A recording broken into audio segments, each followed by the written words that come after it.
Working memory is key to learning, but it would be a mistake to think that the more our children memorize, the more they learn. Working memory is like a temporary storage system, and if it is overloaded with information, children can struggle to receive new knowledge, memorize it, and most importantly, apply this knowledge. How does working memory work? Are there any ways to develop it? Hi, I'm Annie, and today we are going to talk about working memory.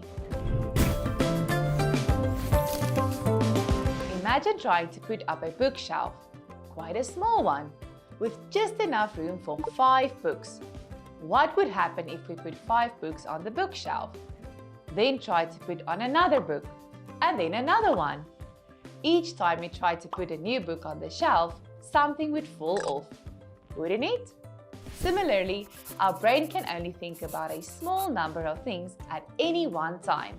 The part of the brain that allows us to do this is called the working memory. Whatever we're thinking about right now is in our working memory. Like that bookshelf though, our working memory can only hold on to a few things at once. For most people, that's about 7 simple things. If we try to think about more than 7 things at once, we start to forget some of these things.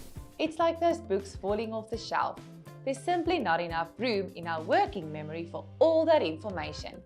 This is really important for children's learning, because when they are taught something new, they have to think about it in their working memory before they can understand it and remember it. So we need to avoid overloading our kids' brains with too much information. We have to help them keep those books on the shelf. How can we help our kids to do that? We've prepared some tips for you. Speak less. As adults, we often tend to talk for too long. I know I do, but by doing this, we give our kids too much information to hold on to. Keep your explanations short and simple. Simplify instructions. Try to give your children just a few steps to remember. Even better, give them their instructions one step at a time. For complex tasks, write down the steps they should follow in order. Use visual information. Words on their own are harder to remember than pictures with labels. So when introducing new vocabulary, use lots of visual prompts to help them remember the new words. Check their understanding.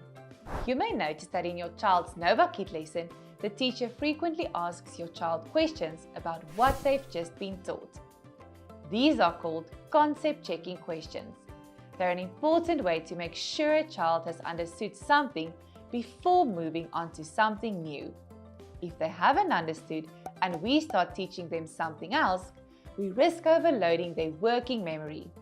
You can ask these kind of questions too when you support your child with their learning.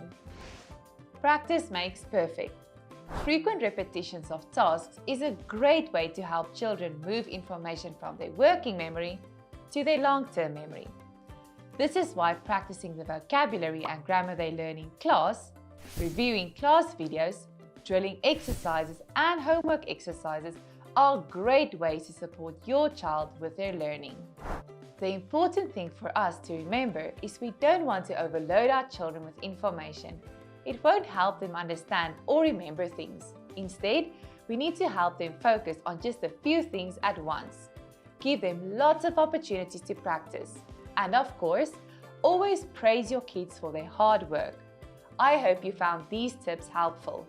If you have any comments, please leave them below. Thanks for watching and see you again soon.